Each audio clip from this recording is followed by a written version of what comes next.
আসসালামু আলাইকুম রহমতুল্লাহ। আজকে মানব জীবনের শিক্ষার জন্য মানব জীবনের এই শিক্ষা থেকে কল্যাণের উদ্দেশ্যে একটা গল্প বা কাহিনী রচনা করতে চাই, যা মানুষের জীবনের প্রতিটি পদক্ষেপে প্রয়োজন হতেই পারে। একটি উদাহরণ আমরা দেখি, লক্ষ্য করে আসি। আমরা এই জীবনে প্রত্যেকেই হয়তো বা বেশিরভাগ মানুষ আমরা বিভিন্ন সিনেমার বই দেখি, কাহিনী, ইচ্ছা কাহিনী, নাটক মঞ্চস্থ হতে দেখি। সিনেমার বইগুলোতে দেখা যায় কোনো একজন একটা বই রচনা করছেন, রচনা করার পরে তিনি বইটি পাবলিশ করার জন্য বা সিনেমায় পাবলিশ করার জন্য হয়তো কোনো একজন প্রযোজককে বা 5 জন প্রযোজকের সাথে কথা বলবেন। যার সাথে বনিবনা হলো, যার সাথে কথাবার্তা হলো, সেই প্রযোজক হয়তো বলবেন যে ঠিক আছে, আপনি এই বইটা প্রযোজনা করেন। প্রযোজক সে তার সুচিন্তিত মতামত দিয়ে চিন্তা করে যে কোন পার্টে কারে কারে দিয়ে অভিনয় করানো যাবে, কোন জায়গায় রাজ্জাককে রাখা যাবে, কোন জায়গায় ববিতাকে রাখা যায়, তো কোন জায়গায় শাবানাকে, শাবনুরকে, কোন জায়গায় আমরা সাকিব খানকে লাগি। এভাবে করেই একটা নাটক মঞ্চস্থ করা হয়, যা বইয়ের আকারে আস্তে আস্তে সন্নিবেশিত করা হয়। কোনো শুটিং কিন্তু একদিনে করা হয় না। আমি যেমন আজকে একদিনে বলছি, এরকম একদিনে করা হয় না, ক্ষণে ক্ষণে শুটিংগুলো করে সন্নিবেশিত করা হয়।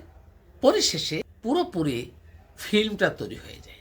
ফিল্মটা তৈরি হয়ে পরে আমরা যারা নাটক সিনেমারা দেখি, প্রেক্ষাগৃহে যাই, আমরা কিন্তু অত ডিপলি চিন্তা করি না। আমরা দেখি কে কত সুন্দর অভিনয় করছে, তার আর অভিনয় কত ভালো, তার কিভাবে মানুষকে আকৃষ্ট করে অভিনয়গুলো করছে, আমরা সেটাই দেখি।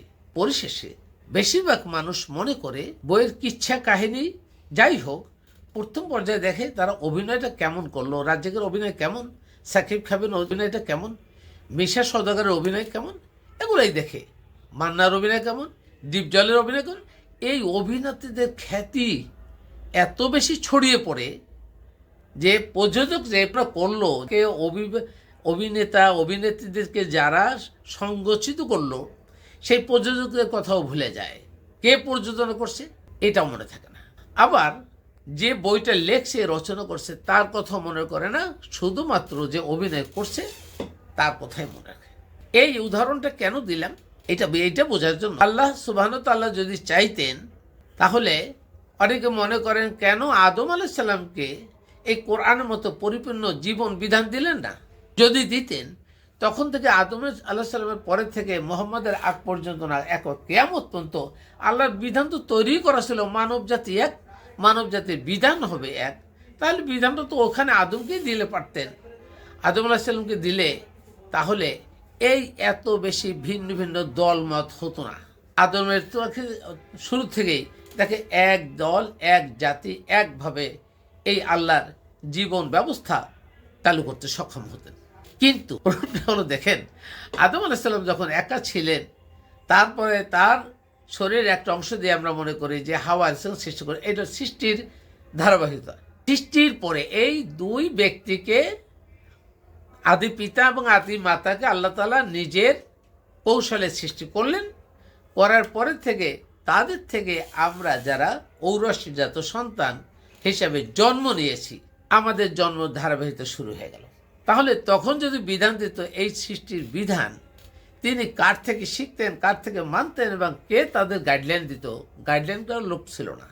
এছাড়া এর পরেও এই যে আমাদের কোরআনে যখন আমরা দেখি যে বিভিন্ন নবীর কিচ্ছা কাহিনী আছে, বিভিন্ন ঘটনার উপমা দেওয়া আছে, এই উপমাগুলো স্থাপন করার তো জায়গা ছিল না, অ্যাপ্লাই করার জায়গা ছিল না, তাকে দিয়ে অভিনয় করতেন। তাই যদি আমরা আদরাইস না নিয়ে মনে করি, মুহাম্মদ সাল্লাল্লাহু আলাইহি সাল্লামের আগ পর্যন্ত যত নবী এবং রসুল উনি মনোনীত করেছেন, আল্লাহ মনোনীত করেছেন, তাদের প্রত্যেকেই এক একজন অ্যাক্টর, এক একজন অভিনেতা অভিনেত্রীর মতো কাজ করছেন। এবং সেখানে অভিনেতা অভিনেত্রীদের যে অভিনয়গুলো, সেগুলোই কিন্তু কোরআনে তুলে ধরছে মানব জাতির শিক্ষার উদ্দেশ্যে। এই উদাহরণ দ্বারা আমরা শিক্ষা লাভ করি। এখন আসি আমরা আমাদের সর্বশেষ নবী ও রসুল মুহাম্মদ সাল্লাল্লাহু আলাইহি ওয়াসাল্লামের ব্যাপারে। উনি যে অভিনয়গুলো করে গেছেন, এই অভিনয়গুলো করার পিছনে মূল প্রেসক্রিপ্ট, মূল যে লেখনী, এটা কার ছিল? এটা আল্লাহর। আমরা যদি আল্লাহ লেখনের কথা ভুলে যাই, ওনার অভিনয়ের কথা বলি, তাহলে তো আমরা লেখকদের ভুলে গিয়ে নিশ্চয়ই শুধুমাত্র অভিনেতাদের কথা মনে করব, তার সুন্নাহ অনুসরণ করব, আর অভিনেতা যা লিখে গেছেন, যা করে গেছেন, অর্থাৎ তারা যে আল্লাহর যে রিসালত পেয়েছেন সেই রিসালতের কথা আমরা ভুলে যাই, তাহলে দুনিয়ার জীবনে যেমন রাজ্জাক ববিতার কথা মনে করলে এবং লেখকের কথা মনে রাখলে কোনো ক্ষতি নাই, কিন্তু এখানে তা নয়। এখানে আল্লাহর যে লেখনী, মানুষের হেদায়েতের যে বাণী কোরআন, এটা ভুলে যদি আপনি মুহাম্মদ সাল্লাল্লাহু আলাইহি সাল্লামের অভিনয়ের কথা শুধু মনে করেন, সুন্নাহ তার সুন্নাহ আলোপ করেন, যাকে সেই অভিনয়ের বাহিরে কোনো সুন্নাহই আলোচনা করে নাই। নবী হিসাবে তার পার্থিব জীবনে অনেক কিছুই করছেন, সেগুলো আমাদের জন্য সুন্নাহ হিসাবে না, বরং আল্লাহর লেখা, আল্লাহর সুন্নাহটাই আমাদের জন্য ধারণ করতে হবে। রসুল হিসাবে উনি যা করে গেছেন সেই সুন্নাহটা যদি না করি, সেটা ফরজ। এই ফরজ না করি আমরা মানব জীবনে আল্লাহর সন্তুষ্টি অর্জন করা তো দূরের কথা, আল্লাহর দাসত্ব অর্জন করা তো দূরের কথা, কোনো কিছুই আমরা আমাদের আল্লাহর সন্তুষ্টির জন্য করা সম্ভব হবে না।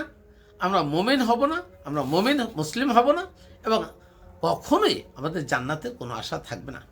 সুতরাং এখান থেকে মানবকুলের শুধু শিক্ষা এটাই, আমরা যেন শুধুমাত্র রসুলের অভিনয়ের কথা বলে যে রসুল কিভাবে টয়লেটে গেছেন, কি ঢুলাকুলে ইউজ করছেন, কোন জামা পরছেন, কোন প্লেটে খেয়েছেন, এইগুলো না ব্যবহার করে তিনি তার ব্যক্তি জীবনে কতটা বিয়ে করছেন, কোন নারীর সাথে অথবা কোন ওয়াইফের সাথে, আমাদের রসুলের ওয়াইফ আমাদের আম্মাজানদের সাথে কে কীভাবে ব্যবহার করা হয়েছে, এগুলো আমাদের জন্য ফরজ না।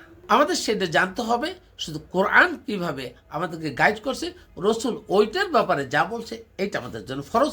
এই ফরজ ভুলে যে যদি আমি শুধু রসুলের সুন্নাহ অনুসরণ করি, অর্থাৎ রসুলের নামে যে সুন্নাহগুলো লেখা হয়েছে, আমি বলছি না সেই সুন্নাহগুলো কতটা অথেন্টিক, এটাকে সহি সুন্নাহ, সনদ মতন ভিত্তিক না সনদ ভিত্তিক, আমি সনদ মতন কোনো কিছুই বলছি না, দরকারও নেই।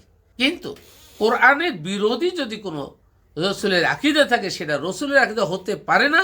এটা যারা লিখেছেন, যারা রাবি ছিলেন, তাদের মন গড়া আকীদা ছাড়া আর কিছু হতে পারে না। স্বাভাবিক, আমার সম্পর্কে আপনারা অনেকেই বিরূপ মন্তব্য করতে পারেন না বুঝা, কিন্তু বোঝার চেষ্টা করুন। এখানে আমার ব্যক্তিগত কোনো স্বার্থ নেই। আমি তো ধর্মের ভাষা করি না। আমি যে কথাগুলো মানব জাতির কল্যাণে বলছি, এটা না বললে তো পারতাম। মানুষ ভুলের মধ্যে আছেন, ভুল আরও তাকে চাপিয়ে দিচ্ছেন। যেমনটি বলা হয়েছে সূরা ইউনুস আয়াত নম্বর 100, ওয়া জালু রিসালাল্লাযিনা লা ইয়াকিলুন, যারা আকল বিবেককে সজাগ করে রাখে না, বিবেক উৎকর্ষিত করে না কোরআনের জ্ঞান দ্বারা, তাদের উপর ভুল তথ্য চাপিয়ে দেন আল্লাহ তাআলা। এখন একটা ভুল আরও ভুলকে চাপিয়ে দিচ্ছে, এবং অনেক আয়াত আছে। আল্লাহ বলছেন আল্লাহু লা ইয়াহদি কওমাজ জালিমিন, আল্লাহ জালিমদেরকে হিদায়াত দেন না। এখন আপনি যেহেতু বলেন যে জালিমদেরকে হেদায়েত দেয় না, তাহলে জালিম একবার হয়ে গেলে সে তো আর হেদায়েত পাবেই না, সে তাহলে তো জুলুমের কাজ করেই যাবে। বিষয়টি তা নয়। আল্লাহ জালিম হওয়া বা না হওয়ার প্রক্রিয়া আগেই বলে দিচ্ছেন, কোরআনে সব কিছু আগের থেকে বলা আছে। সুতরাং আমি এটা জানার পরে আমি জালিম হব কেন? আমি জানি না, তাহলে আপনাকে আমাকে আগে সর্বাগ্রে কোরআন জানতে হবে, বুঝতে হবে। আল্লাহ আমাদের জন্য কি রিসালাত দিয়েছেন সেটা জেনে ও বুঝে তারপরে ওটা আমল করা না করা আপনার ব্যক্তিগত উপর। আপনি ব্যক্তিগতভাবে চিন্তা করবেন। তারপরে আপনি যদি মনে করেন সুস্থ মস্তিষ্কে যে না, আল্লাহ রিসালাত আমাদেরকে অনুসরণ করতে হবে, তাই করবেন। এবং রিসালাতের নামে আমরা কখনোই কোরআন বিরোধী কোনো কথা লিখব না, বোঝার চেষ্টা করবো না, মানুষকে বলার চেষ্টা করবো না। যদি তাই হয়, তাহলে আমরা একটা জাতি গঠন করতে সক্ষম হব। আমরা মুসলিম জাতি হিসেবে আদর্শ দীক্ষা শিক্ষা পেয়ে মুসলিম জাতি হিসেবে না, সারা মানুষ হিসেবে একটা জাতি তৈরি হওয়া সম্ভব। কে মুসলিম, কে গোপন মুসলিম, কে কাফির, কে গোপন কাফির, এত কিছু লাগবে না। আগে কোরআন জানুন, কোরআন বোঝার চেষ্টা করুন, কোরআনের জ্ঞানের আলোকে আমরা আমাদের ব্রেনটাকে উৎকর্ষিত করি, দেন আমরা আমাদের ডিসিশন নেব। অন্য কেউ আমাদের উপরে ডিসিশন চাপিয়ে দেওয়ার সক্ষমতা রাখে না। সুতরাং আমরা ইবলিসের এই অপকৌশল থেকে বের হওয়ার জন্য সর্বপ্রথম যে জিনিসটা বলবো, আপনারা কোনো অভিনেতাকে কোন নবী কি বলে গেছিলেন এইটাকে প্রাধান্য দেওয়ার আগে, এইটা জানার আগে অবশ্যই আগে কোরআন জানুন, কোরআন বুঝুন। কোরআন জানলে বুঝলে তখন আপনি বুঝবেন যে কোরআন বিরোধী কথা কোনটা বাদ দেন, কোরআন বিরোধী কথা কেটে দেন। মনের ভিতরে কোরআন বিরোধী কথা ঢুকবে না। কোরআন বিরোধী কথা নয়, কোরআন যা বলছে সেটা ঢুকবে, তখন কোরআন বিরোধী কথাগুলো বাঁচতে সহজ হবে। সত্য মিথ্যা বাছাই করতে পারবেন না, ধরে সত্য মিথ্যা বাছাই করতে পারবেন না। সুতরাং সকল মানবের উদ্দেশ্যে একটাই দাবি, আপনারা জেনে ও বুঝে প্রতিদিন অন্তত একটা করে কোরআনের আয়াত পড়া বোঝার চেষ্টা করুন। কেন নাজিল করেছেন, আল্লাহর প্রত্যেকটা আয়াত থেকে শিক্ষা আছে। সেই সাথে প্রতিটি মসজিদ যদি 5 ওয়াক্ত নামাজের আগে বা পরে, সালাতের আগে পরে, সে যেভাবেই সালাত পড়ুক না কেন করুক, আমাদের ওটা নিয়ে আগে বিতর্ক নেই। সে রাফাদান এখানে করলো কিনা, কোনভাবে অজু করলো, কোনভাবে একামত দিল, it's not our look out. কীভাবে সিজদা করলো দরকার নেই জানা। আগে জানুন কোরআন। কোরআন জেনে ও বুঝে সালাতে ব্যবহৃত প্রত্যেকটি আয়াত যখন পড়ে ইমাম সাহেব তার অর্থ বুঝবে এবং মুক্তাদিরাও অর্থ বুঝবে। ইমাম সাহেব পড়ার সময় গানের সুরে না পড়ে আবৃত্তির সুরে পড়বেন। যেভাবে কোরআন নাজিল হয়েছিল সেভাবে পড়েন, এত মুখরোচক গানের দরকার নেই। যেভাবে নাজিল হয়েছে সেভাবে পড়ুন, অর্থাৎ আবৃত্তির সুরে, তাহলেই কোরআন বুঝতে সহজ হবে। আপনাকে একটা উদাহরণ যদি বলি, আর এই যে গানের সুরে আমরা বলছি, তাতে প্রশ্নবোধক কথাটি বোঝা যাচ্ছে না, কিন্তু বলে আর আইতাল্লাজি ইউকাযযিবুদ্দিন, তুমি কি দেখেছো যে দিন সম্পর্কে কথা কাজ এর মাধ্যমে মিথ্যাচার করছে। দিনটা কি? দিনটা হলো জীবন বিধান, অর্থাৎ মানুষের জন্ম থেকে কিয়ামত পর্যন্ত যে বিধান অনুসরণ করার জন্য বাধ্য, তাহলে আল কোরআন। এই কোরআন বিরোধী যত কর্মকাণ্ড জীবন আমরা প্রতিপালন করছি, প্রত্যেকটাই জীবন বিধান সম্পর্কে মিথ্যাচার ছাড়া কিছুই না।